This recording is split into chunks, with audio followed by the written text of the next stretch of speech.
இப்போ வந்து காட்டுக்குள்ளே பாட்டு போட்டி அப்படின்ற ஒரு ஸ்டோரியை வந்து நம்ம பார்க்க போகிறோம். அதில் என்ன அப்படின்னா, ஒரு பெரிய அடர்ந்த காடு இருக்குது.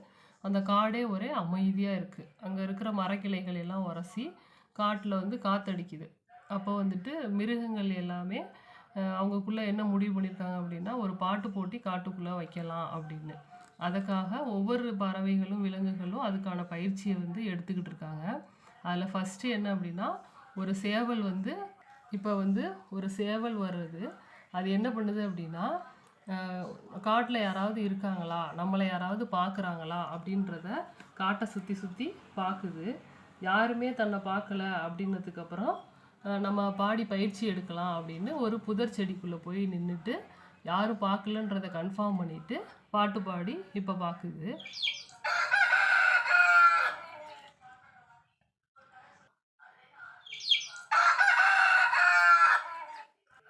இப்படி பாடி சேவல் வந்து பயிற்சி எடுத்துக்கிட்டு இருக்கு.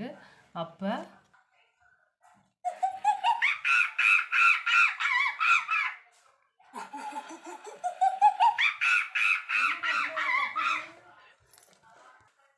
யார் நம்மளை பார்த்து இப்போ சிரிச்சது? யாரையுமே காணோமே. யாரு?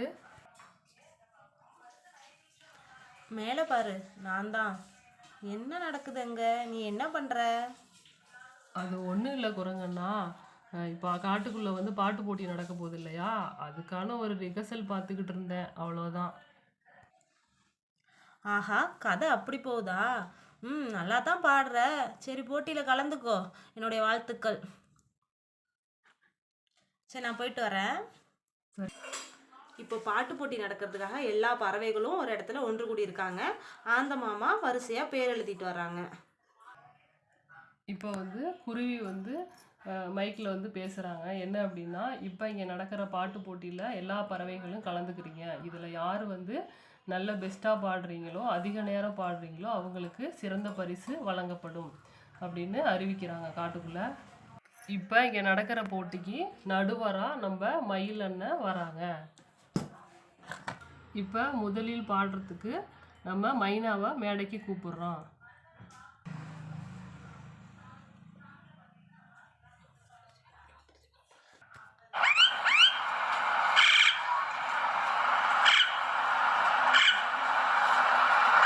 இப்போ மைனா பாடின பாடலை கேட்டு மற்ற எல்லா விலங்குகளும் பறவைகளும் எழுந்திருச்சு டான்ஸ் ஆடி உற்சாகமாக இருந்தாங்க.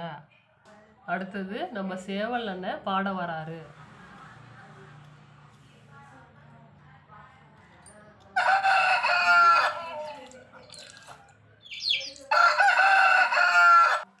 சேவல் பாடுனதை கேட்ட மற்ற எல்லா மிருகங்கள், தூங்கிட்டு இருந்த மிருகங்கள் கூட எழுந்துக்கிடுச்சுங்க. இந்த கரடி வந்து இப்போ சேவலை திட்டுது. உனக்கு தூங்குறவனை எழுப்புறதே வேலையாக போச்சு, ஊரில் இருக்க எல்லாரையும் எழுப்பி விட்டுற. போதும் சேவலே, நிப்பாட்டு. உன் பாட்டு அருமையாக இருந்தது, போயிட்டு வா. இப்போ சேவல் வெக்கப்பட்டு திரும்பி போகுது. அடுத்தது ரெக்கைகளை விரிச்சபடி நம்ம கழுகு அண்ணன் மேடைக்கு வராரு.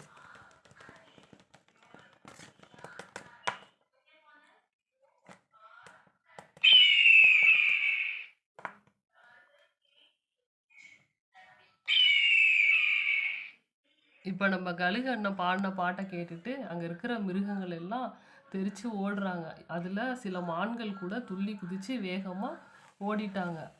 அதை பார்த்த யானைக்கு சிரித்து சிரித்து கண்ணில் தண்ணியே வந்துடுச்சான். இப்போ அடுத்தது நம்மளோட கொக்கு இப்போ பாட வராங்க.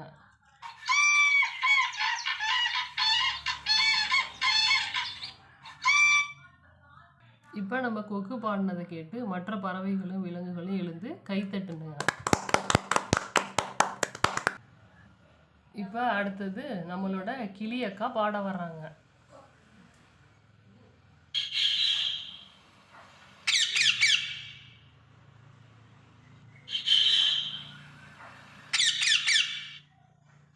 இப்போ அடுத்தது நம்மளோட குயிலக்கா பாட வராங்க.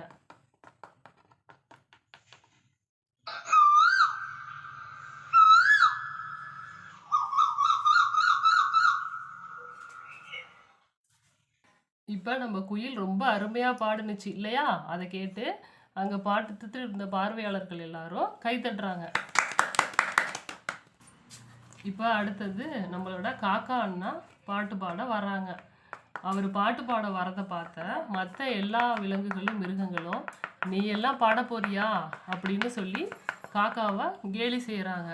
ஆனால் காக்கா அதை கொஞ்சம் கூட பொருட்படுத்திக்காம நான் பாடுவேன் அப்படின்ற ஒரு தன்னம்பிக்கையோட மேடைக்கு வருது.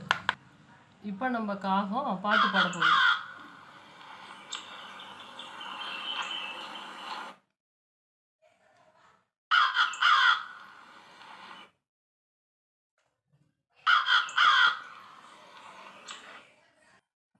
இப்போ காக்கா ரொம்ப நேரமாக அருமையாக பாட்டு பாடினது. அதை கேட்ட மற்ற பறவைகள் எல்லாரும் எப்படி காக்காவால் மட்டும் இவ்வளோ நேரம் பாட முடியுது அப்படின்னு வியந்து போனாங்க. அதை கேலி செஞ்ச எல்லாரும் தலை குனிஞ்சு கவலைப்பட்டாங்க. இப்போ காக்கா வந்து ரொம்ப அருமையாக பாட்டு பாடுனுச்சு. ரொம்ப நேரம் அது பயிற்சி எடுத்துக்கிட்டு தன்னோட விடாமுயற்சியால் அருமையாக பாட்டு பாடுனுச்சு. இப்போ பாட்டு போட்டி இனிதே முடிந்தது. இப்போ மயில் நடுவர் இருக்கார் இல்லைங்களா, அவர் வந்து இந்த பாட்டு போட்டிக்கான தீர்ப்பை வந்து வழங்குறாரு. அவர் இப்போ மயில் பேசுகிறாரு. என்ன அப்படின்னா, இது வரைக்கும் நடந்த பாட்டு போட்டியில் ரொம்ப நேரம் பாடல் பாடினது நம்மளோட காக்கா தான். அது மட்டும் இல்லாமல் காக்கா ரொம்ப நேரம் பயிற்சி எடுத்துட்டு ரொம்ப சிறப்பாகவும் பாடுனுச்சு. வாழ்த்துக்கள் காக்கையாரே. இப்போ காக்கை நல்லா பாடினதுக்காக காக்கைக்கு முதல் பரிசு வழங்குறோம். அது என்ன அப்படின்னா, பாட்டு ராணி அப்படின்ற ஒரு பட்டத்தை காக்கைக்கு நம்ம சூட்டுறோம்.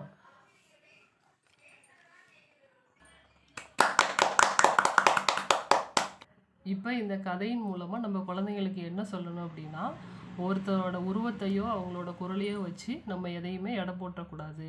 ஒவ்வொரு குழந்தைங்கள்ட்டையும் ஒவ்வொரு திறமை இருக்கும். அதுதான் நம்ம இந்த ஸ்டோரி மூலியமாக குழந்தைங்களுக்கு சொல்லித்தரணும்.